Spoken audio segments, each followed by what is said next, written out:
It's time to pull those belts tight, race fans. The front stretch is coming at you, presented by Joe's Karting in Council Bluffs. Now, here's Dan Taylor and Dirk Houston. Well, good morning to you, race fans, and welcome to the front stretch, presented by Joe's Karting in Council Bluffs, online at joeskarting.com. Fast-paced white-knuckle racing is waiting for you just across the river on 23rd Avenue in Council Bluffs. Get over to Joe's today and find out what everybody's been talking about. That's Joe's Karting indoor racing facility. It's a road course, so you can go over there and figure out what it's like to drive some eco-friendly Honda engines. And you'll get a little bit of a glimpse of what these, the Xfinity Series went through this weekend.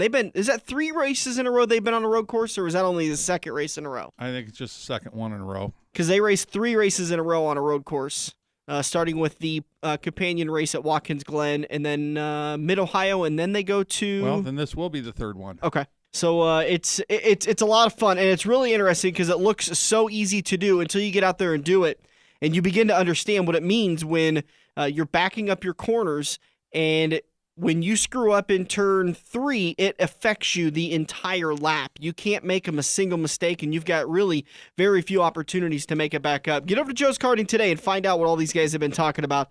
Jack Dover, Shaylee Bate, Andrew Kaziski, they're regulars over there. They live going and racing over at Joe's Karting. No rainouts. Exactly. That's the good thing. And speaking of Jack Dover, he's going to be joining us in turn 2 to talk about his season so far, which... I think mechanical breakdowns or mechanical gremlins has been the theme of the year for Jack in that 53 team. So we'll talk to him about everything that's been going on. And turn number 3, we will talk with Stan Cisar because that's it. Last night was championship night at Eagle Raceway, so their weekly points night is up and done. You can find information on who was the champions at eagleraceway.com. We're recorded today, so Stan won't come in and give us a recap on that, but he is going to come in to talk to us about the RaceSaver Nationals that are coming up this Friday, Saturday, and Sunday. Tech and practice start on Thursday, and there's a couple of little things that Roger has been poking around with doing, so we'll talk to Stan to see if he's going to roll those out. Roger's taking a couple of cues from NASCAR. Basically, there are so many sprint cars that need to go through tech inspection that Roger's talking about rewarding those that get through it the first time. That's kind of the funny part that you got to talk about. Get through it the first time, and we're going to reward you. Rather than, hey, you're supposed to get through it the first time. There's so many guys that violate this, including Dover. I think Dover went through like 4 or 5 times last year trying to get his car legal before it hit the racetrack. He won a heat race a week ago and missed weight. So, yeah, something as simple as that. Yep. I do know Jack's going to be in a pretty good mood, and if he's going to get his summer kind of straightened out and maybe finished up strong, this be a good weekend to start because he's got, we had the Speedy Bill at I-80 on Friday. He loves I-80 Raceway, and then he's going to Park Jefferson on Saturday for their big special. 2 tracks that he does very well at. You can get that information on how he did on that on jackdover.com or his Facebook page and Twitter page. Again, we'll talk to Jack in turn 2, Stan in turn number 3, and then in turn number 4, we were going to be talking about the NASCAR news and notes. We've been live for a couple of weeks, and we've had a lot to cover with the local dirt track action, so we haven't got to talk a lot about silly season. Oddly enough, Dirk, there hasn't been a lot of movement in the silly season, but we're going to get you more up to date with all of that stuff in turn number 4, who's going where, what's doing what. In turn number 1, I figure we could get you the last 2 weeks before we start the playoffs for the season-long Pick'ems contest. About 45 players still participating in the season-long contest. Top 15, according to points, are going to qualify for the playoffs that we're now calling it. NASCAR has ditched the chase theme, so we're now calling it the playoffs. We're not doing 16 like NASCAR is doing? No, you and I talked about it, but we just kind of felt like 15 is a fine number. For some reason, we settled on 15, and that's where it's always stuck. So that the top 15 are going to move on to the playoffs, and we do emulate the, how do I want to say it? Is it the former chase system where when the playoffs started, the top 15 that qualified all got reset to 2,000 points, plus you get 3 bonus points for every win you have in the first 26 races. So right now, according to the points grid, Terry Havenridge, who has pretty much led most of the year, has a 30-point lead over Sharla Schneider and Tyler Halverson and Karen Smith in 4th and R.L. Smith in 5th. So that's your top 5. Brandon Broadhammer, Patrick Watkins, Kathy Broadhammer, Jim Blazina, and Jeff Bolam are in your top 10. But when you look back at resetting the system, if it was to after the results from Bristol and the playoffs were to start, your seeding system, there would actually be quite the shuffle in the points because, again, like we said, all the contestants are going to get reset to 2,000 points, and then you get 3 bonus points for every win. Karen Smith has 4 wins on the year, so she is moving up 4 spots. She has 5 wins on the year, so she's going to move up for 4 spots. Jim Blazina and Jeff Bolam all have 5 wins. So those 3 contestants, Karen, Jim, and Jeff, are all going to move up into a tie for first with 2015 points. Then we'll do the last 10 races, much like we did a couple of years ago with the chase system, where it was a 10-race shootout, and whoever won it going into Homestead. So that's the way we still do our point system. The playoff system is really close. Going back to, again, remember the top 15 are going to be the ones that are going to qualify for the playoffs. The battle for 15th is pretty tight. There's only 1 point separating 15th place Paul Larson and 16th place Michelle Roy. Now, Michelle has a little bit of a cushion, 22-point lead over Sonia Worth, who is in 17th, and former champion Orlando Adams sitting back in 18th. He is 28 points behind the cutoff. So there could be a couple of former champions that don't even make it into the playoffs this year. Yeah, I'm personally right in that same spot. I think I'm in 17th right now. But yep. Yeah, and I removed you, me, and, well, I didn't really need to remove me because I'm sitting down in 33rd. By the way, July 7th, when I first sent out one of these top 15s, I was in 15th. So within about a month, so about 5 races, right? In about 5 races, I have dropped about 15, 16 spots. Well, that's because you try and figure out who I took and then take somebody different. It's just costing you. Top 15, like we said, are going to get in. Right now, Paul Larson, Tom Preston, Lane Cornwell, they're all in, but not by much. Tom is only 10 points ahead of the cutoff. Lane Cornwell is only 14 points ahead of the cutoff. How'd you about that, Dirk? I did that math on my own. I didn't even have to take my shoes off for my adding and subtracting. Well, I don't have the numbers in front of me, so I don't know if it's right. And I'm not letting you see it because you're not double-checking me because I'm probably wrong. But that's the way that the season-long contest plays out. And thanks again to Rick Havenridge for presenting the season-long contest. At the end of the year, those that won, the top 15 that are into the playoffs, are going to get first pick at our prize vault. And that's going to include some pretty awesome hero cards. Kyle Larson autographed hero cards. We have Jack Dover autographed hero cards. Danny Lasowski, Sammy Swindell. NASCAR Cup drivers like John Hunter Nemechek, Cole Custer. Help me out here. I'm John. Oh, we got David Gravel. Yep. We got Justin Allgaier. Gosh, who else have we interviewed over the last year and a half that we still have hero cards from? Anybody and everybody. Yeah, pretty much. I think I have over 200 autographed hero cards in our collection that we're going to be handing out to the top contestants, and we'll also be giving it out at the Homestead viewing party. So we'll be throwing some of those prizes out to wrap up the 2017 NASCAR season and the Pick'ems contest. That's going to go on November 22nd at Quaker Steak and Lube. And we'll be working at Kansas Speedway in October to try and get a few more put together. Of course. We are still working on the Crewman for a Day contest. The plan was to announce it today, but we've ran into a little bit of a hiccup. We're still trying to secure the team as of the time of the recording. So be paying attention to the Front Stretch Facebook page. We'll make the announcement there because that is instant rather than having to wait each Sunday for it. You can get signed up. You can sign up now for free. We're going to be doing this contest regardless. If we just have to find any old team, we will. But we're kind of shooting for the moon here, and we're trying to get. We've got 2 teams that are pretty much written down and locked up. We're just trying to get it settled between which one it's going to be. Absolutely. We're going to take a break. We're going to come back in turn number 2. We'll talk with the gas man, Jack Dover, about his 2017 season. We'll be back here on the Front Stretch. If you love wings, if you love rings, and all kinds of other tempting things, great times, great food, get to Quaker Steak and Lube. Quaker Steak and Lube is the official watering hole for the Front Stretch and the best place to catch all the NASCAR action today. Open at 11 a.m. with delivery available to Council Bluffs. Great times, great food, get to Quaker Steak and Lube. Joe's Karting in Council Bluffs has taken a page out of IMCA's rulebook and gone crate. These brand new low-emission engines will still have you white-knuckling it all through the Metro's fastest indoor facility. Joe's Karting is now friendly for all skill levels with their brand new Honda-powered engines. It's time to get to Joe's today and find out what drivers like Jack Dover, Shaylee Bate, and Andrew Kosiski have known for years. Located in Council Bluffs and online at joeskarting.com. That's karting with a K. We're hooked up in turn 2 and still showing the green flag on the front stretch.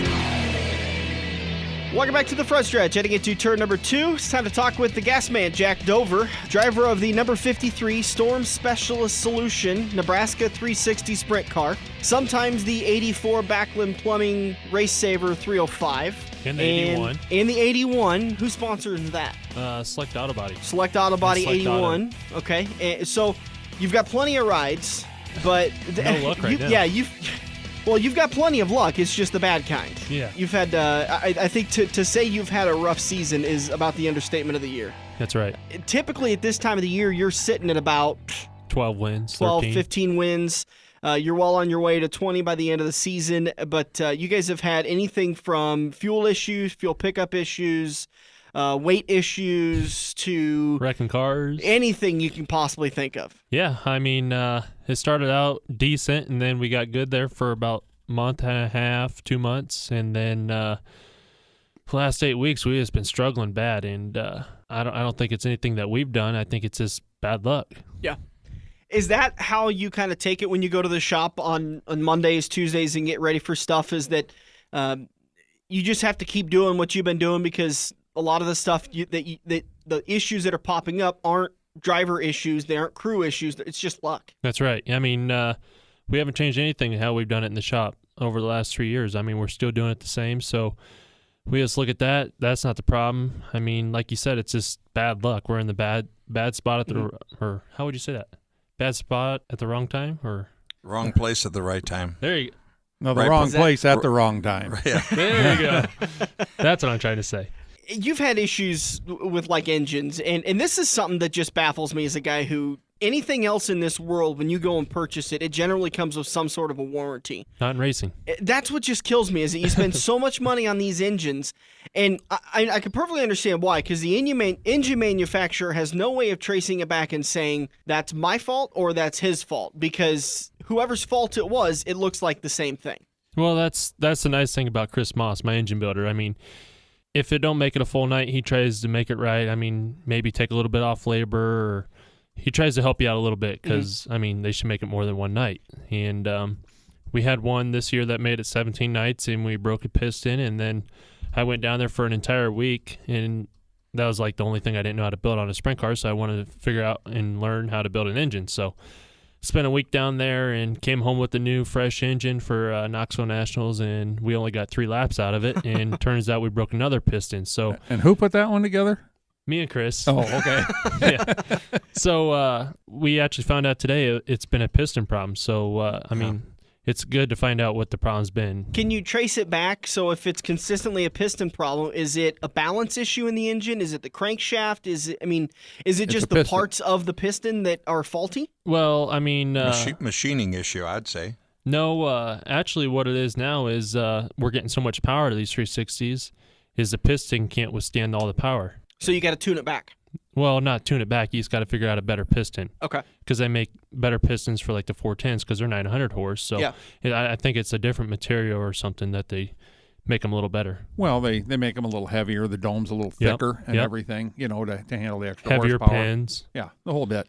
Looking at, you talked about you were going over to the 360 Nationals. I was kind of shocked with the season you've had, the frustrations, just kind of the issues that you went and put your hat in the ring for the 410 Nationals.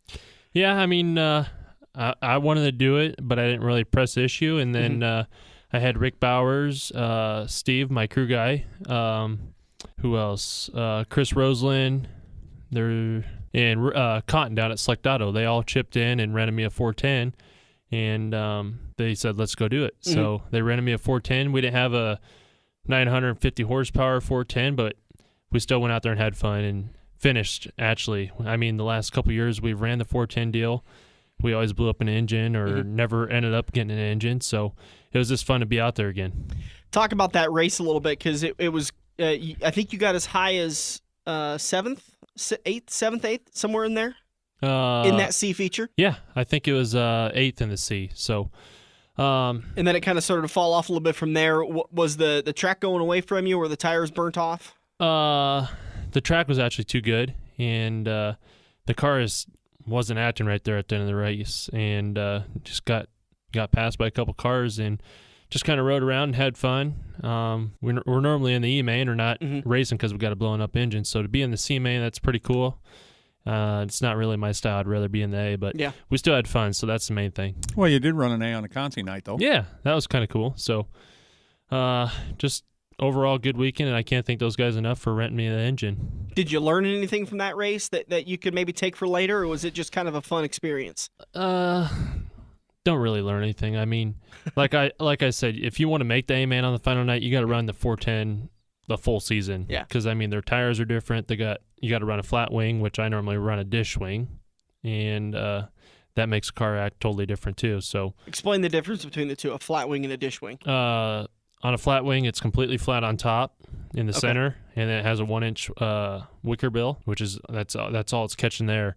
And then with the dish wing, it's got a big old dish in it. So I think with the dish wing, it catches more air. Okay. Where with a flat wing, you get behind somebody and it takes all the air off your car, so then your whole car don't have any air on it. Okay, and so what's the advantage for them running the flat? They did that just to try to equal it out, the playing field. More skill. So they have to run it as a rule requirement. Yes. Okay, so then you had to run it that night at Knoxville. Yep. You had to run, and so that changes the dynamic, the way the car drives. That's right, yep. Okay. The 360 Nationals had a little bit rough one, too. Again, engine issues that you went out there and started turning some laps and then lost the engine. Yeah, I just gotten back from North Carolina, like I said, and helping Chris build the motor, and we went out for hot laps and ran 3 laps, and kaboom. And everybody's pointing fingers at Chris Moss. It ain't nothing he did. I'm just glad he figured out what the problem's been the last couple of weeks, because this ain't the only motor he's had issues with. So turns out it was the pistons, and he's working hard to get it fixed, and we should be good to go now. Speaking about Chris, he came from what was Roush Yates' engine, right? Yep. He was the one that kind of picked up that department. Yeah, he was tuning Trevor Bain's car when he won the Daytona 500, so that's kind of cool. And then after that, they sent him over to the sprint car dirt side, because they had a late model dirt side, a modified dirt side, and a sprint car dirt side, and he was the sprint car guy. And then just one day they decided they were done with the dirt programs, and they let him go, and he went off and started his own deal. And I've heard that Ford's going to get back into the sprint car engine industry. Don't know when, don't know how extensive. Do you know anything more about that? You know as much as I do. I'm sure Chris could use a little bit more support. Running on your own as opposed to having an organization like Roush Yates behind you, probably a little bit tougher for Chris to be able to stay up on stuff. Yeah, I mean, he'd like to hire some help, because he's the only guy doing all these engines right now, but it's just it's tough, and he can't hire anybody. So like you said, if he had somebody like Roush Yates behind him like before, he'd be building a lot more engines. Is that something you would consider doing if you decided to retire and hang up the steering wheel in the next couple of years? No. Maybe go be an engine builder? Nope. I honestly thought when I went down there, we got the parts and we just put the motor together. Yeah. It ain't like that. You got to fit all the main bearings and check all the rods, and a lot of measuring going on. I didn't know it was like that. Yeah. So I don't think I want anything like that. Not something you're interested in doing. That's a whole separate education, learn how to read micrometers, isn't it? Yeah. That's like, they thought I was going to start doing my own motors. I was like, I don't even have the tools. I don't want the tools. I don't want any part of that. And talking about Chris, with the issues you guys have had lately, and you're standing behind him and saying, these engines are still great engines. We're just going through a bad set of pistons. Bad set of luck, bad set of pistons. Is it easy for people to pile on and kind of harp on Chris a little bit that his engines are weak right now? Yeah, I mean, I've heard some people say you need to switch engine builders. I'm not going to give up on Chris. A lot of people do point fingers, and they think it's all Chris's fault. Well, at the end of the day, it's not his fault. Yeah. It's just parts are failing, and he has no control over that. You've got a lot of wins under his engines. Yeah. So there's no reason to jump ship with just a couple of bad nights. Bad nights, yeah. I'm not going to give up on him. Turning the page, looking forward to some good nights. You're going to be defending your championship, second championship for the RaceSaver Nationals, right? Yeah, we won it 2 of them? in, what did we win it, 14? 14 and 16. 14 and 16, yep. So now's the year to go back to back. Yeah. We 14 we won it, and then 15th in 2015 I think we ended up 5th or 4th. 5th, I think it was. Yep. But 2nd through 5th was in the pack. Yeah, it was right there. So we know we can contend. It's just hopefully the bad luck's done and gone away. And you're going to be driving what car for the Nationals this year? Well, we took my car out there this last weekend and had a good run there in the heat race, and evidently I didn't eat enough. We were too light, so they disqualified us. And we had to go to the back of the B, and that was 19th and got up to 8th. So we were pretty quick, and at the end of the night, we all said, well, maybe we should just run this car because I fit better in it and more comfortable in it. And now it sounds like the guy that owns my motor, the 305 motors, and the 84 car, he's thinking about running his car also. So maybe both of us will get out there and race against each other. And talk about the chassis. Between the 360s and the 305s, is there much difference in the chassis and what needs to be on the cars in order to pass tech? Where with the 360, you can run a wing slider where I can move the top wing. Okay. 305, it's a manual one. You can only do it when you're out of the car. There ain't no controls inside or anything. Okay. And no titanium in the wheels like we can in the 360s, and their weight rules a little more. Other than that, it's all the same. So then you could pretty much run your 360 chassis. You just have to kind of take off that wing adjustment. Slider, yep. Okay. You run a little smaller torsion bars because the speed's not up? Some guys do, but I just keep them all the same because pretty much the weight is about the same as far as engines. So we try to leave the same setup so our ride heights are all the same. There you go. That depends on if the hole is down in turn 1 or if it's not. I've got it on good authority that I nicknamed that hole Ethel, and I've heard that she's taking some time off at Eagle Raceway, so she may not be there for the Nationals. Yeah, this year. it was really good this last weekend. Awesome. There was no hole there. And Last 2 weeks. I do like it.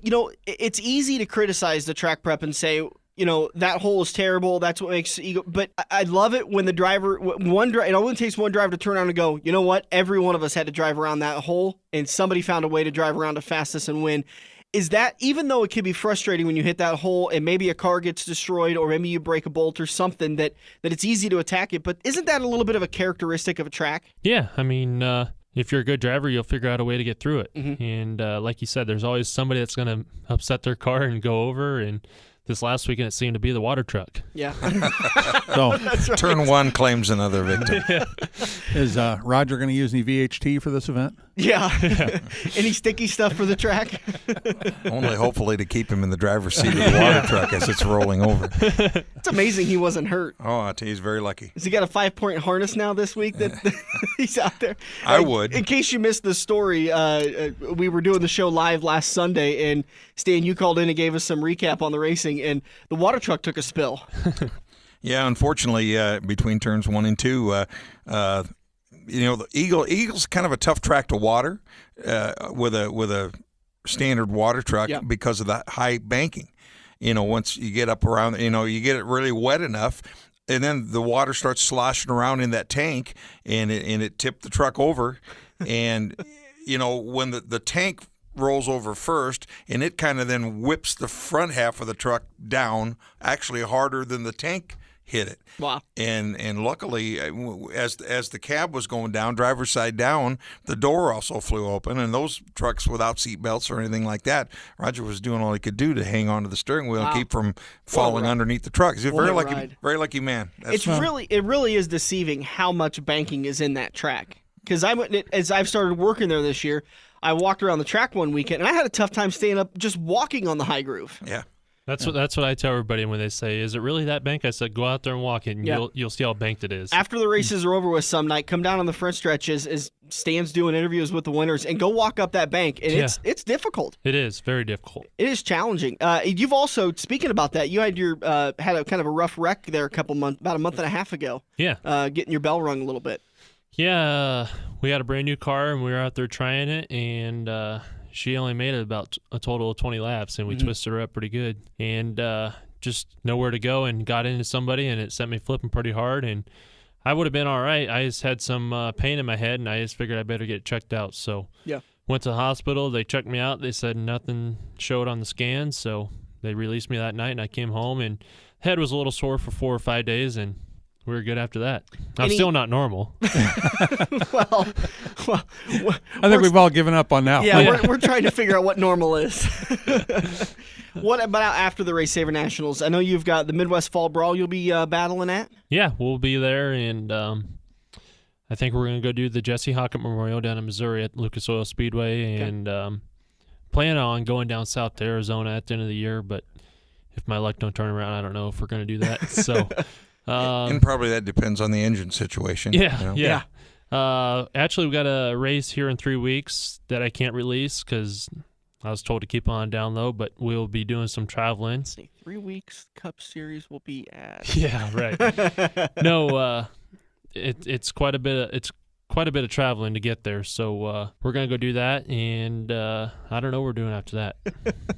Can I ask you a question that I think I know the answer to? What? Are you gonna go down to Australia this year? Working on it. Yeah, that's quite a bit of traveling. Yeah, that's not 3 weeks though. That's maybe in 3 months. Okay, all right. We haven't got to see Brody for a while. You gonna get him back up here? And Brody Tolick, who came up and was kind of crewing for you for a little bit, is kind of a trip away from Australia and came up into the States and kind of played around with you for a little bit. Yeah, I talked to him here about a month ago, and I don't know if he's going to come back for a couple more years or what the deal is. He has built a brand new house. It's a mansion. And really? He's starting a company selling sprint car parts, and he's busy being a teacher and racing sprint cars and just hardly any time. So I don't think we'll see him for a couple more years. Sounds like a potential sponsor anyway. That's what I'm thinking. He was a fun guy. By the way, if you ever want to hear that, you can go back onto the YouTube channel, and that interview is still online. I think that was, 2010? Let's see. This show got off the air, started on the air in 11. I joined in 12, and that was the first year I was on the show, so it was 2012. Yep. That was a long 5 years ago. Seems like yesterday. He needs to come back. That was fun. He came back in 14, but he didn't go race or anything. He just went to Los Angeles, I think, to California and hung out. What's Los Angeles have? I mean, come on. Get that kid straightened out. All right, Jack. Can't say it enough. Hope your luck turns around for you. I know you guys have been struggling, but a good crew, head down. You guys will get it back together. Oh, yeah. I mean, we're cleaning up the shop and just trying to get other things organized, see if that helps. I don't know if it will or not. And we're trying everything. And we're, like you said, we're not going to give up. And just got to thank all my sponsors, Triple S Motorsports, Certified Transmission, Backlund Plumbing, Linkfield Overhead Doors, Speedway Graphics, Moss Racing Engines, Select Auto Body, Select Auto. Everybody that gets you up and down the road. Yeah, exactly. Carpetland, he's a major one, and he sponsors our series, so he's a lot of help, and just hopefully the luck turns around and we can get a W this week. Well, and again, this is pre-recorded, but you are getting back to a couple tracks that you really enjoy this week. So yeah, and we've had a lot of wins there and a lot of podium finishes. I'm hungry for a win, that's for sure. All right, we're going to take a break. We'll come back in turn number 3. We'll talk with Stan Cisar. Maybe Jack will hang around and kind of give us his thoughts on the RaceSaver Nationals and everything to come at Eagle Raceway. We'll be back here on the front stretch. Are you looking to book your next outing? Look no further than Joe's Karting in Council Bluffs. Located just north of Bass Pro Shop, Joe's Karting can handle outings of well over 100-plus people. Bachelor parties, corporate outings, team building, birthday parties, and much more. Give Buddy a call today and reserve your outing. Joe's will even work with local restaurants to cater your event. Book yours today at joeskarting.com. That's karting with a K. It's time to get to Joe's and find out what everyone already knows.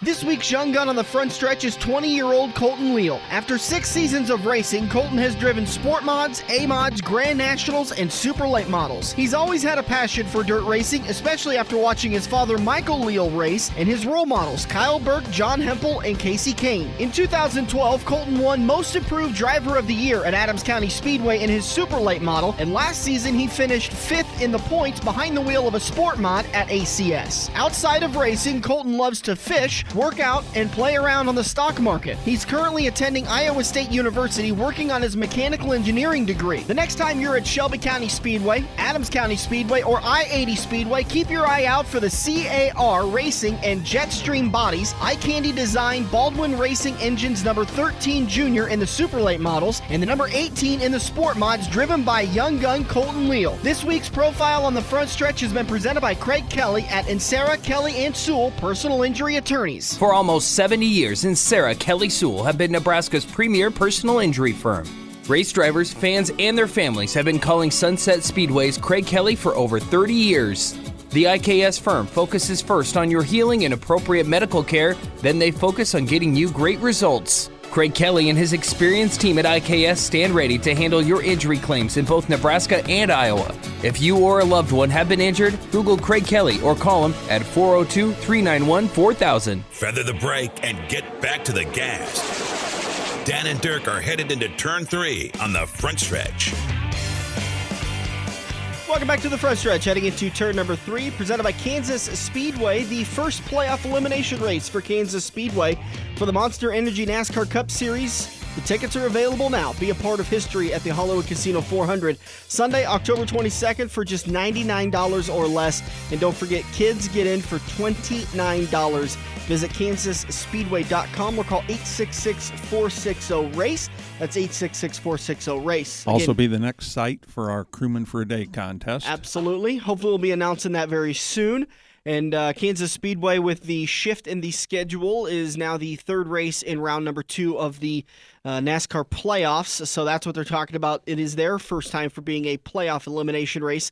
Should be up on the wheel and hot and heavy racing. Absolutely. I mean, the guys are going to go for it. This isn't the big gambler one where they go down to Talladega again. That they're going to be coming off that. So there's going to be a few guys probably eliminated already. Yeah. But so they're going to be going for nothing but the win. Yeah. You'll see. And this is, I think it's the right move with moving Kansas to the third race in the chase, because I didn't really like it that it was such a gamble race being at Talladega. Plenty of people have told me I'm wrong, but it's not the first time in my life. Definitely not going to be the last. I like that Kansas is now the last race. I don't like that it's super speedway. So I think it's going to build up even a little bit more with going into Kansas, because I think there's going to be guys that are going to have to gamble and going to have to make a move after possibly having a bad finish at Talladega. Yep, and hopefully the weather will cooperate, because you're getting into that time of the year where it could get a little bit of the white stuff coming down. It's definitely going to be good horsepower weather. You know, it'll be a little cooler, but we like it that way. Absolutely. Joining us in the studio, Stan Cisar, the voice of the Speedway at America's Home Track Eagle Raceway. Jack's still in the studio talking a little bit about the RaceSaver Nationals coming up.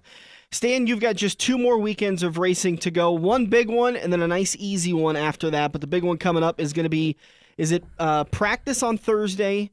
And then is tech on Wednesday? They're going to do some pre-tech on Wednesday for local guys, just because, you know, they start tech at 8 o'clock in the morning, and they get a couple of lines going through the tech shed basically all day long up until the practice starts at 7 o'clock. And so some local guys, if they can get there early, they can sneak in on Wednesday night, get pre-tech, you know, get their inspection sticker and get their parking place and stuff like that, be ahead of the game a little bit. But as of today, we're up to 115 pre-entries. Wow. So last year we had 117 cars take a green flag, and, you know, the largest sprint car nationals in the United States. And I know if Chris was here.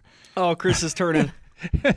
But he gets so worked up every time what is Stan saying that for? That's not. I said, well, it's the largest sprint car count. I speak the truth. Yeah.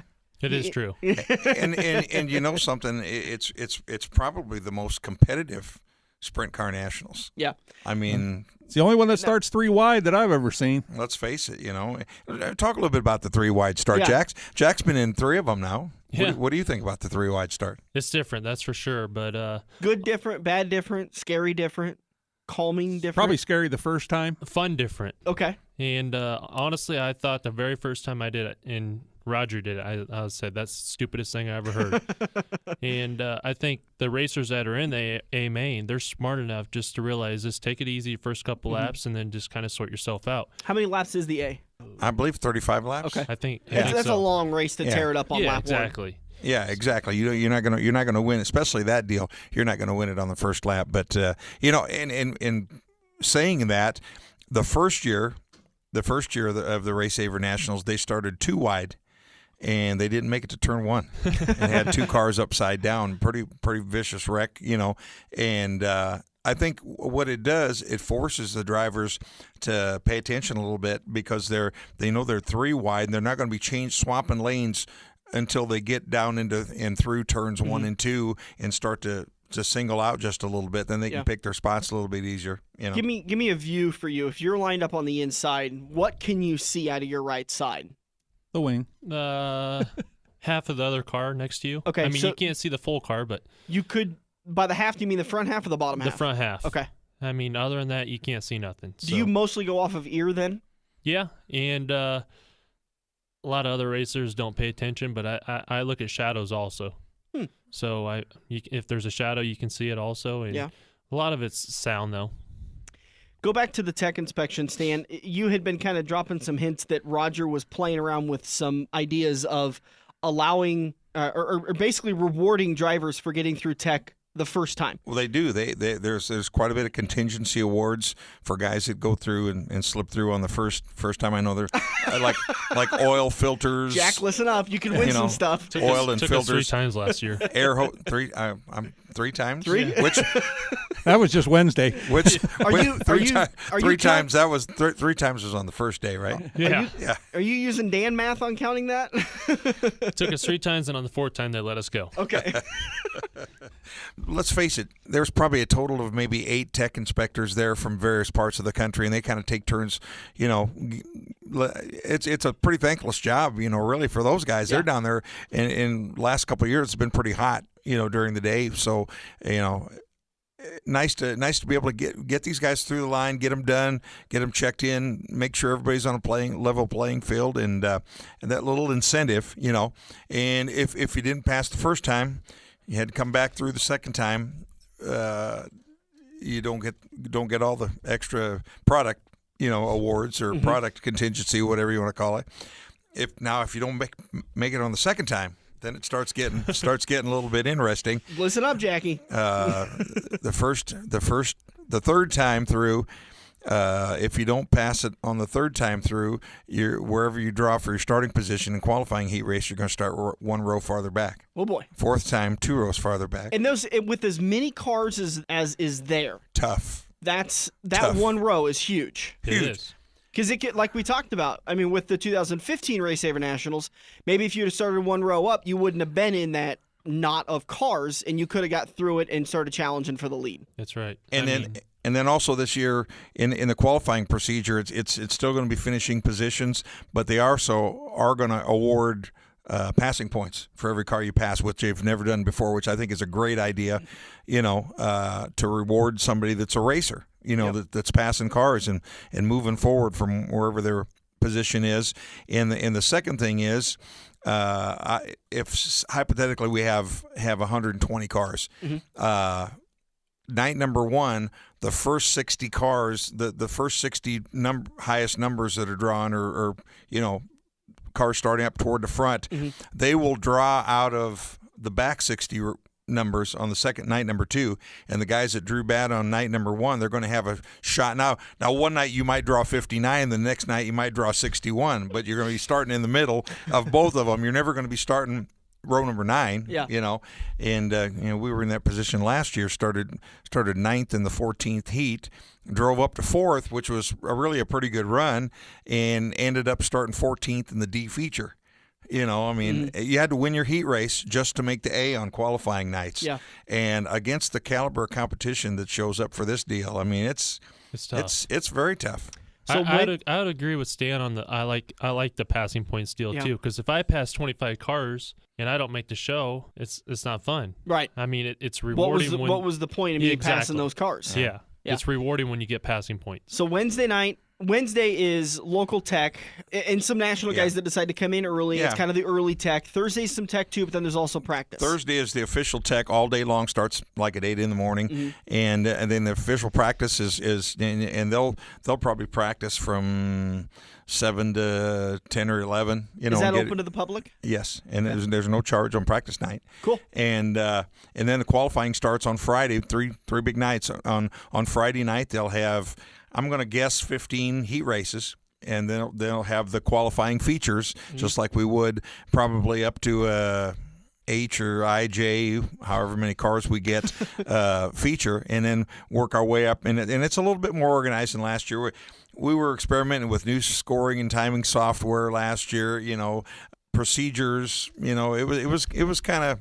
There were a couple issues last year that didn't make it run as smoothly as it could have, but I think with a year underneath this now, I think it's going to go pretty smooth. And then also on Friday night, we'll be qualifying for the Jake Ida Memorial Race of Champions. In that race, and I know Jack won that one year, it's you. In order to even qualify for that race, you have had to at least finish in the top 5 in track points or national or regional points or series points. You had to have won the nationals. Have you get a you don't get a provisional, but you get to qualify for that deal, and that's the best of the best, and just to be able to make the A feature for that deal is pretty good, and it's also been a pretty good race. And then what's in store for Saturday night? Friday night they'll qualify the front 9 cars, so it'll be 3 wide. The first 3 rows will qualify on Friday night. Everybody that isn't already pre-qualified can come back on night number 2 and try to qualify for positions 10 through 18. And then the final 9 cars in the 27-car feature will be the top 9 cars out of our B-main event on Sunday afternoon, basically. And usually on Sunday is going to be quite a few last chance qualifiers. Yeah, and that, like I said, I think last year we had up to a J feature. Yeah. And we run about 15 cars in each and move up 5. So you have, after the first one, you have 20 cars in each feature, and basically you get to the last one, it's going to be the fastest 27, and by that time you got a pretty good field of cars, and it was a very good race, very very good race. We going to see the 47 out there? Sure. Speaking of some gremlins, you've had your fair share this year. Yeah, we had probably luck like Jack did with engines this year, but he was talking about that B feature the other night.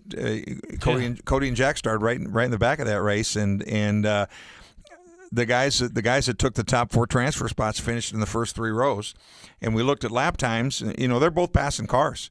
They finished 8th and 9th, and they were probably within 2 car lengths the whole race. And looking at lap times from 2nd place back to 9th place, there were probably 2.5 tenths difference in your fastest lap time. So that kind of deal it's a pretty. It shows how competitive it is. I mean, me and Cody have won a lot of races with the 360s, and stepping down, it's normally easier. Well, when you step down in 305s, it's not easy. And this is the important thing for a lot of people to not understand, is that in a 360 and even more so in a 410, you make a mistake corner entry, you can make it up on corner exit with the horsepower. That's right. You don't have that ability with a 305 because it's a smaller engine. You don't have that horsepower to be able to pick up the pace, so it's more almost tougher because it's leaning on you to not make a mistake at any time. Yep, you got to be a lot smoother and just be as free as you can. You touched on this, when you were talking about the 410s, you need to run with those guys all the time to be competitive. It's just like Knoxville. If you don't race at Knoxville every week, and I give the guys that travel to Eagle a lot of credit that can come in here and be competitive from around the nation, and there definitely are guys that can come in and hang with our guys, our best guys. But the guys, Jack drops in 5-6 times a year like we do, and if you're not racing with these guys and they got the setups, he and Jason Martin, probably a couple of the guys that are the best at it, that can come in and they're pretty much spot on. They can get it figured out. Let's talk about some of the local favorites. Obviously, Jack's going to be one of them. Jason Martin, you mentioned him. Adam Golian's been incredibly fast at Eagle from time to time. Golian had an awful bad weekend last week. He was the points leader. He's still the points leader, but he had a pretty good margin, going into 2 nights of racing to go, and he took the final transfer spot, and he came out, I think, row number 3. We talk about that B feature. There was 10 rows, 19 cars in green, white checkered, 15 laps. Wow. And he took that final transfer spot on the last lap, got him into the A feature. In the A feature, the engine scattered, and it took him 15 minutes of walking the track, picking up parts and pieces. So he had awful bad luck in the engine department last. And there's 2 ways, I guess, to look at it. It happened last week. He's got time to get something back together. It didn't wait till the final points night, or it didn't wait till the Nationals for it to happen. But he'll be tough. Tyler Drucke's always usually pretty tough down there. You can't count any of our fast local guys. I mean, talk about parity and competition. We've had 16 RaceSaver A main events at Eagle Raceway this year, including the series races. We've had 13 different winners. Wow. 13 different winners in 16 nights of racing. You got Code Red in the 47 again? Yes. Cody's going to be in there again? He has a new nickname now.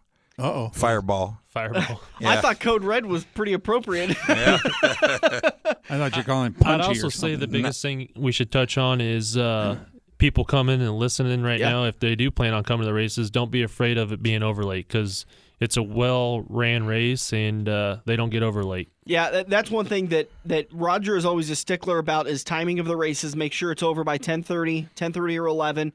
With this many cars, he's going to be even more of a stickler about guys being up on the wheel, not making mistakes, on the RaceSaver telling you guys, hey, figure your stuff out. We're tired of these cautions. That's right. And then just the way the track is set up with all the push trucks, it flows so well. It does. It's knock on wood. We don't want to jinx ourselves, you know. Three-day passes available at EagleRaceway.com. $35 for 3 days of racing. One of the biggest bargains in the motorsports. We like to say, you know, 3 nights for $35. It's for some of the best racing. For some of the best racing, you're going to get to see close to 120, if not more. Sprint cars in very close competitive competition. Where can you see 15 heat races and 12 or 13 feature events of all sprint cars all night long? Yeah, and if you're sitting there thinking, well, it's 305s, they're not 410s, forget about it. Go. Because when you get enough 305s on the track, it's still competitive. That's right. And a lot of the times, I'm kind of on a kick lately of slower is better. Because we've learned with the NASCAR Cup Series that, it was so cool to go 215 to something at Michigan, but when you get to those speeds, it's so aero dependent that the racing's not that great. So you come and you race at a bull ring like Eagle Raceway, you put a 305 there, you're going to have some tight quarters and a lot of great racing. Well, they don't stretch out. You know? Yeah, I was going to say, there's passing everywhere on the track. Mm-hmm. And, you're talking about 68/100ths of a second difference between an ASCS 360, which is probably a $40,000 piece, versus a RaceSaver. You know what the track record is, and I'd say an average RaceSaver is probably at the tops, probably in the 12.5 category. Yeah. Maybe a few guys might have a little more, a few guys a little bit less, but the really competitive guys are going to have that in there. But it's still. It's a fraction in the longevity of usually how long they will run. Mm-hmm. Granted, the guys that are really twisting them and pushing the envelope, they maybe lose a little bit of the reliability. But there's guys that have run 40 nights, maybe even more than 40 nights, and all they've changed is the valve springs. Yeah, Toby Chapman, he won at Belleville here, a month and a half ago? Yeah. And that motor had 36 nights on it. Jeez. He won again this week. Yep. So That's the world famous, right? Yeah, world famous Toby Chapman. I still got to figure out the story of why he's world famous, but we'll have to save that for another day. He won at Belleville. That's easy to figure out. Just so people will ask why. But yeah, you look at the start, and then guys coming in from out of town, and I don't think Blake's going to make the trip this year, but I know John Carney's coming back. And a lot of guys from California. Mm-hmm. There's going to be more guys from California, but I don't know if Blake is going to run or whether he's going to just come to support. He's definitely going to be here, and he might even find a ride. I've also heard a rumor about that. But Carney will be back. Blake Robertson, who ran second last year, and he was really up on the wheel those last 5 or 8 laps last year in that A main event. But tough guys and great people, and the guys from Texas, very competitive racers from Texas, and the guys from Pennsylvania. It's really a pretty cool deal. We will be live next weekend to recap night number 1 and night number 2. Stan, you're going to join us, whether it be on the phone or in person, because you got a busy couple of days. We got dodgeball. We got to talk about dodgeball. Yeah. D's Nuts will probably be back. D's Nuts, and D stands for Dover, of course. Yeah. But No. I think you were a close second last year. Yeah, we were told we were cheaters, so we're going to come back and cheat again this year.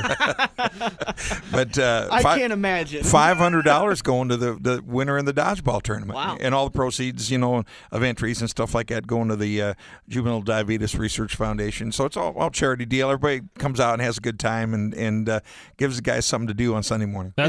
It's great racing, and besides the racing, it's just a lot of fun because everybody that's there, they're fun, and you don't get to see them all year. So it's just it's a great weekend to hang out with everybody. I know we're going to slide into turn 4, but very quickly then, after the RaceSaver Nationals, still one more event on the calendar for 2017. That's the annual Nebraska Cup, and that's going to be a special Friday night edition of the races. That'll be RaceSaver 305 Sprint Cars with Sprint Series of Nebraska, the Touring Series. It'll be their final race of the year. We're going to bring the Malvern Bank Super Late Model Series in for their only appearance at Eagle Raceway. So the late model guys will come in, and they love to race Eagle, especially in Burke and Layton and the Kosiskis and everybody. That's going to be good. And also from Kansas City, we're going to have the 410 Wingless Auto Racing. The War Series will be there with non-winged sprint cars. So it's going to once again, 3 really, really popular classes, and should be a great night, great way to end the year. All right, we'll recap night number 1, night number 2 of the RaceSaver Nationals next Sunday. Get you set up for who's in the top 18 starting positions, and we'll get you previewed for that night to come. We'll also talk about Championship Sunday at I-80 Speedway, and then we'll preview a little bit more of the Nebraska Cup. Stan, Jack, always do love having you guys around. We're going to talk about some NASCAR silly season if you guys want to join it and give some opinions on some of the changes NASCAR could possibly be seeing coming. That's pretty silly. I don't really pay attention, but I'll sit in. Okay. You've probably got a better opinion than most people online, so we'll be back here on the front stretch. For almost 70 years, Sarah Kelly Sewell have been Nebraska's premier personal injury firm. Race drivers, fans, and their families have been calling Sunset Speedway's Craig Kelly for over 30 years. The IKS firm focuses first on your healing and appropriate medical care, then they focus on getting you great results. Craig Kelly and his experienced team at IKS stand ready to handle your injury claims in both Nebraska and Iowa. If you or a loved one have been injured, Google Craig Kelly or call him at 402-391-4000. Joe's Karting in Council Bluffs has taken a page out of IMCA's rulebook and gone crate. These brand new low-emission engines will still have you white-knuckling it all through the Metro's fastest indoor facility. Joe's Karting is now friendly for all skill levels with their brand new Honda-powered engines. It's time to get to Joe's today and find out what drivers like Jack Dover, Shaylee Bate, and Andrew Kosiski have known for years. Located in Council Bluffs and online at joeskarting.com. That's karting with a K. Any driver will tell you that the key to winning a race is preventive maintenance. Pat at Eccles Heating and Air can make sure your wallet is on the winning side with a preventive care package. Pat will look over your existing unit and make recommendations to make sure you're toasty warm this winter. Drivers trust Pat at the racetrack with their safety, so you know you can trust him with your home heating. Call Pat today at 402-331-1755 and schedule your heater checkup. Eccles Heating and Air. It's checkers or wreckers as we enter turn 4 on the front stretch, presented by Joe's Karting in Council Bluffs. Welcome back to the front stretch. Just about ready to wrap this baby up. Rolling into turn number 4, brought to you by Quaker Steak and Lube, the official watering hole of the front stretch. No race to go and watch today, but plenty of, probably baseball and, is there any preseason today? No, there's got to be some soccer. We got to go watch soccer. Of course. Goal!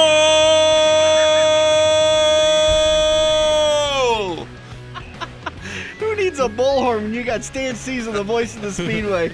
What a set of lungs. Scored to set a goal and turn it through. Get over to Quaker Steak and Lube today. You can go over there and do some, enjoy yourself some wings, great burgers, amazing steaks. And when you're heading out, you can head over to Joe's Karting and do a little bit of racing. We're going to talk about some NASCAR news and notes since there is no race today. Hold on. Oh, Before we get into NASCAR news and notes, and being Sunday, if you're really adventurous, we blew it and let this one slip by last week. All my gambler buddies out there, I'm sorry. But the Iowa Gambler 500 started yesterday and is going to be finishing up today. It was headquartered out of Orion, Iowa. Mm-hmm. You can probably get a hold of somebody and see where they're holed up. And if you want to go watch some really goofy vehicles drive around and people do odd things, and maybe even party with them a little bit at their various rest stops, drive on out to Orion. It's not that far over there. I think it's less than 100 miles. But I don't know where they're going to be coming back from exactly. But I really wanted to go, but it just didn't work out for me this time. But I want to get a shout out because those guys have a lot of fun. I mean, the Volvo I drove just went to Oregon, was trailered up to Oregon, and did the 500 Gambler up there, which saw some really crazy footage from the guys from up there. So, and they're also keep an eye on the Facebook page for the Nebraska Gambler 500 people. They're putting on a one-day Gambler in November that's going to it's going to start in Beatrice, end in Beatrice at a watering hole down there somewhere. But they haven't got all the specifics worked out, but it's just a one-day deal. So if you want to think about it, try the one-day one first. All right. Biggest news coming out of this week, Smithfield looking to return to the 43, but there could be a new emblem on the front of that car, and it could see Bubba Wallace in the car. So the big concern with Richard Petty Motorsports is, can they re-sign their major sponsor for the 43? Richard Petty has said they want to get Bubba over there in a full-time ride, but everyone kind of talked about it might be the 44. It sounds like it may be the 43 now, and they may stay with the single-car operation. Well, and I know a few people were talking about them going to Chevy so they could have more horsepower. Now, they're not down on horsepower by any means, Yeah. They got all the horsepower they can handle over there with those Fords. I mean, look what the other guys are doing with basically the same engine package. So, but Bubba Wallace, I think his audition was pretty decent. Mm-hmm. It was as good as what Mr. Almirola's done in there. And who knows exactly what Eric's mindset is after the injury that he had. I mean, You start messing with somebody's back, that can be a lifetime type injury thing. So. Maybe he doesn't want another year in the car. Yeah. Maybe he's ready to go ahead and get out and call it done. He's got a family and stuff, so. Sonny D has re-signed with Roush Fenway in the 17 for Ricky Stenhouse, so they will continue their partnership. Picking up more races, too. Yep, we heard earlier this week that First Data is continuing its relationship with Chip Ganassi Racing and NASCAR. In a big way. They're going to be sponsoring a race at Talladega, they're sponsoring Kyle Larson at Talladega and Martinsville. Plus, are they sponsoring the Martinsville race for the Cup race? I was thinking it was the Martinsville race next spring. I didn't think it was this year, but the other two races they're jumping on board this year, and then they're going to hang around next year, from what I understand. Okay. Good news for Chip Ganassi and the 42 team, as they have lost some sponsorship dollars with Target in 2018. I wanted to get everybody, the room's opinion. Dirk Hewson, we're co-hosts as always, and then Jack Dover's in here with us, and Stan Cisar. NASCAR's looking at eliminating the Jackman for the races. And eliminating a crew member would obviously offset a lot of cost. And the biggest thing is that statistically, the Jackman is the most injured person that goes over the wall. Do you see this as a big thing that NASCAR should look into, or is it going to upset the way the races unfold? Well, it's going to upset the way the races unfold. But the biggest thing that's going to come out of this is, I'm going to say, roughly 80 pounds of weight that's probably going to have to go on the car. Mm-hmm. And it's going to be low. It's not like they're going to be hanging stuff from the roof inside the cockpit at all. But the Jackman, I've seen several guys over the years blow knees out when they're jumping off the wall carrying the jack and stuff. And, of course, they're running out in front of their own car. A lot of them get hit there, and a lot of them get clipped by the guys, coming in and out around them. Yeah. So, it's definitely a safety deal. But I don't know why they haven't done it sooner. I kind of it's been in road racing for years, and it's you plug in an air hose, and when the car's ready to drop back down, you unplug the air hose, and he's gone. NASCAR also looking at possibly adding a pit road exit penalty. We see it only at Martinsville and Bristol, where these guys know that lining up on the inside or the outside is the advantage depending on the track. And so a lot of times their spotter will count where they're exiting pit road, and if they need a break and let somebody sneak by them so that they start in the favorable line. Is that something NASCAR should regulate, or is that just another strategy that's kind of fun to watch? I don't think it should be regulated. I think it's kind of neat to watch, and everybody knows it's going on. It's not like he brake checked me. No, you knew he was going to do it. Your guy's in your rear telling you, hey, just stay behind him, and you'll be in the right spot or whatever. They've really gotten out of hand with it. Maybe they ought to work on the tracks a little bit, and see if they can even out the starting line, because you also see it at Texas. Texas has a big advantage that way, and I think it's where's the number one pit box? Atlanta. That number one pit box, the guys can't get out of it. That's the only track where you have the number one pit box, and it stinks, because it's an asphalt-based track, and that one pit box is asphalt, where the rest of them are all concrete, and the cars can launch off that concrete, but the guy can't get off that asphalt. Let's kind of pivot just a little bit. You remember a couple weeks ago when Furniture Row Racing had that incident in their pit with Joe Gibbs Racing, and Joe Gibbs ended up coming out and suspending two of the crew members, and everyone said, well, wait a minute, why can they do that? And we ended up figuring out it's because Joe Gibbs manages the crew, that they basically just lease them out to Furniture Row Racing. Well, now, as of a week and a half ago, and I believe as of Bristol, Furniture Row is now going to assume management responsibilities. They're still going to train. They're still going to be Joe Gibbs Racing crew members, but Furniture Row Racing is now going to have control over their punishment and over their it's kind of one of those things that you think, well, why did you guys do it the other way? Because it put them in a pretty precarious situation where it looked like Joe Gibbs Racing was just penalizing a team that was too fast. Well, it still goes back to the fact that Adam Stevens, the 18 crew chief, now this all happened at Indy when 78 and 18 got together and turned one on the restart. He went down into the 78's pit. Yeah. That is why NASCAR said, hands off. We're not touching this. He's in the wrong. Yeah. But Joe Gibbs didn't look at it that way. Whoever made the decision there, I doubt it was actually Joe. It was probably somebody a little lower than him. Yeah. But well, you can't suspend Adam Stevens. He spent enough time off the pit box. To me, it takes two to tango. Yeah, no, I completely agree. He is your star quarterback that got in trouble. He's probably, I guess you could equate him to the running back that got in trouble, but you need him up on the pit box because he's one of the major factors that gets you to win. Well, I think Martin Truex needed his tire carrier. Was it tire carriers or changers? I think it was the changers. I don't know which ones were. I think it was the tire changers, both the front and the back tire changers. No fisticuffs happened. Right. And like I said, there was the guy that was in the wrong was Adam Stevens. Mm-hmm. The other guys did perfectly fine. That's why NASCAR took no action at all. I completely agree. I think that was kind of a quirky little thing. What about the Camping World deal? Was that true? Yeah.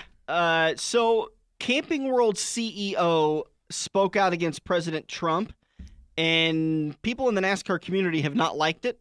And apparently Mark Martin canceled a $150,000 trailer order. Yeah, but then he talked to Marcus, and they kissed and made up. Okay. And so the order's back on. Yep. Everyone's happy again. Everyone's happy again, except all your base fans, because Marcus didn't apologize to anybody. Mm-hmm. And let's kind of look at the realistic part of this. Most of the people that can afford to buy some of those really nice campers are Trump supporters. That's right. I mean, why would you cut your own throat like that? That's just ridiculous. Politics is clear over there. Just leave it over there. I know. I don't know why. Just bite your tongue. I don't know all why the money's green. I know. I don't know why anybody's coming out and talking anymore, because if there's anything we've learned, it's that we're living in an incredibly sensitive world right now, and online social media can destroy a reputation. It can destroy a company. Oh, and it's best if you just shut your mouth. You and I discuss this on the road all the time. That's some of our best 3-hour driving conversations. And Dan can tell you we have to bite our tongue every night, probably at one time or another, in the announcing booth. I wore a tech hat. I had to bite my tongue all the time and put my hands in the pocket so I wouldn't hit anybody. Sometimes we just have to shut the board off because our tongues aren't bent hard enough and the words still leak out. That's like Tom will always ask me, is that thing off? Yeah, but you guys are car owners now too. So. Yeah, the recordings of the night, the things that get on the recording that don't end up bleeding through on the PA could get a lot of people in trouble. Maybe I ought to delete that audio. Some funny stuff. Yeah, but I mean, Marcus has spent a lot of money with NASCAR. He sponsored a lot of cars. He sponsored races. He sponsors a series. Mm-hmm. He has spent a lot of money in the sport. Why he would go out, and basically, just take half his fan base and just say, get out of here. That's just crazy. Do you think it's his way of getting out maybe in a couple of years? Or that's a dumb way of getting out, because you can just simply say, I'm not going to renew. Rather than his way of going under. Yeah. Well, that's what I was saying. Maybe it's his way of getting out, and saying here in a year or two, he's saying he can't afford to do it anymore. Yeah, maybe. Yeah. Who knows? So is Danica out next year? That's kind of the weird thing. Nobody really. That's what we've been hearing. No, I haven't heard a single person say she's coming back to the 10 car. Yeah, I haven't heard anybody say that. I haven't heard anybody say she's retiring, because I think if somebody came up with some money for her to go back to IndyCar, she might just do that. That's where she belongs. Well, it's the only place she ever got a win. I mean, she's had a couple she got a good win runs. in the Xfinity Series, didn't she? Not that I'm aware of. No, I thought she got a win in the Xfinity Series. I don't think she did. And she's gotten competitive in a few races, off and on, but not any more than anybody else. You know? A lot of her accidents, though, if you analyze the situation, and Jack's the driver here, so I know Jack's she put her car in a spot she shouldn't have been. That's right. Yeah. And that's a lot of her problems. It's just because she doesn't have the experience like that, So to stand corrected, 61 races in the Xfinity Series over 5 years, 7 top 10s, 1 pole, no wins. She has 1 win in her IndyCar career spanning over 115 races, and 7 podiums, and 3 deal. poles. It's still a win, don't get me wrong, yeah. But it was a big fuel mileage deal, and fuel mileage deals in IndyCars are so much different because they're testing the dials and everything on. And it could have happened. She could have won in a fuel mileage deal at a Cup race too. Yeah, we've seen plenty of guys sneak those in there that, they couldn't find the top 15, top 20, but then they all of a sudden got a win. I think she's a talented driver, just like what you guys kind of talked about there. She's like a magnet for a wreck. It's amazing. Like for a while there, I was kind of on a kick for about a year or two of just like, oh, poor Danica. And then after a while, you're like, well, we've gone past the statistical anomaly now. Like, she can't find a wreck that many times. Like, how is that possible? Well, it comes down to yourself her in the wrong place at the wrong time. It comes down. She does not know how to avoid an accident, and it's just crazy how many times she runs into the accident. It could be over with, and the red's out, and here comes Danica right into him. I don't know if I've seen her do that yet, but I maybe have not. seen guys Maybe not do that it before. Other one is Kurt Busch. We think he's re-signing with Stewart Haas. I believe so. I mean, they keep talking about it. I just think they're reworking his package because, times have changed. That's what everybody's talking about. It was interesting. We didn't really get a chance to cover it much with the Dale Earnhardt Jr. coming out and saying how much the veteran pay versus the rookie pay is so different now.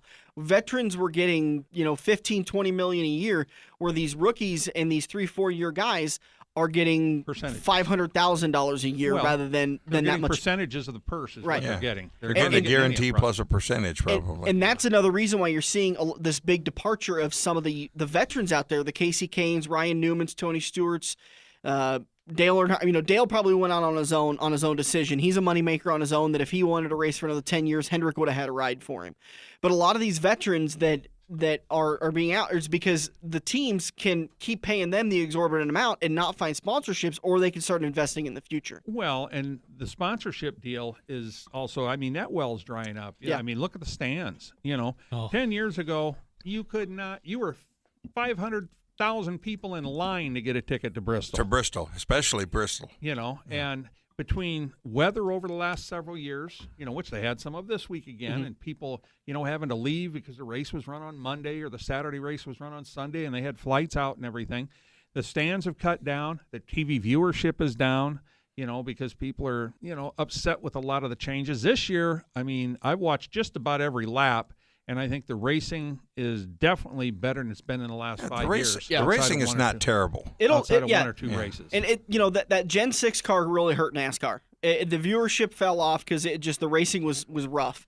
And it's gotten better now, so it'd be interesting to see what it's going to be in 5 years if the changes they've made with this lower downforce package, them adding the next generation car, which is supposed to be coming in 2019, if that'll help with bringing some viewership back. So it'll be interesting to see. But yeah, like you said, the sponsorship pool is drying up quite a bit to where they don't have that big $40 million contracts. It's not worth it for them anymore, And why do you think Ricky Stenhouse got his thing? He got his re-up sponsor and more races because he won 2 races. If he hadn't won, we wouldn't have heard that news this week.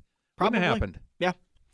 All right, that's going to do it for NASCAR News and Notes. If you want to keep up to date with anything that's going on, make sure to like us on Facebook. Also, like Jack Dover on Facebook so you can keep up to date with what he's doing, where he's at, and his results. Hopefully they're better.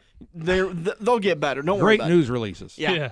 There is some pretty good press releases on there. If you're interested, Jack's always looking for sponsorships. It doesn't take a lot of money to get Jack up and down the road, but every I'll take penny, $10 right now. Come buy a T-shirt. Yeah. See, I saved you $10 yesterday by pre-entering for Friday night. Yeah.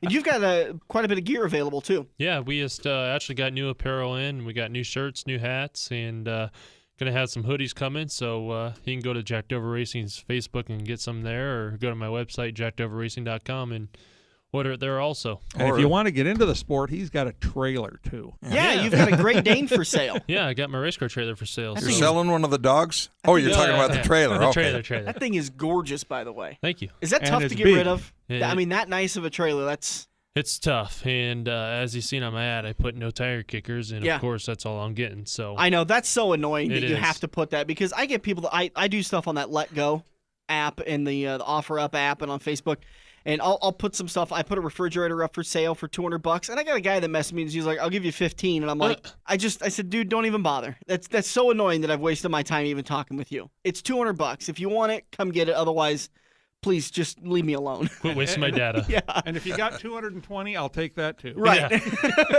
JackDoverRacing.com. Stan, we'll talk to you next weekend as we recap the first 2 nights of the RaceSaver Nationals and get everybody set for the final day on Sunday. Sounds great. Always do appreciate you joining us. For Dirk Houston, I'm Dan Taylor. This has been The Front Stretch, presented by Joe's Karting on AM 590, Omaha's ESPN Radio. The official watering hole of The Front Stretch has you covered any day of the week with the best wings, great burgers, and amazing steaks. Each weekday from 4 to 6 is happy hour, featuring $1 off draft and well drinks plus $4 Luberitas. Mondays are kids night. Tuesdays are all-you-can-eat wings for $12.95. And the lube even delivers to the Council Bluffs area. Like Quaker Steak and Lube Council Bluffs on Facebook for a full list of weekly events. Get to Quaker Steak and Lube. Mid-America Drive, Council Bluffs. Are you looking to book your next outing? Look no further than Joe's Karting in Council Bluffs. Located just north of Bass Pro Shop, Joe's Karting can handle outings of well over 100 plus people. Bachelor parties, corporate outings, team building, birthday parties, and much more. Give Buddy a call today and reserve your outing. Joe's will even work with local restaurants to cater your event. Book yours today at joeskarting.com. That's karting with a K. It's time to get to Joe's and find out what everyone already knows. This has been the Front Stretch Radio Show, presented by Joe's Karting in Council Bluffs. To contact Dan or Dirk, find them on Facebook at The Front Stretch or email them at frontstretch590@gmail.com. If you missed any part of today's show or want to hear a previous show, subscribe to the Joe's Karting YouTube page, where you can find almost every Front Stretch show.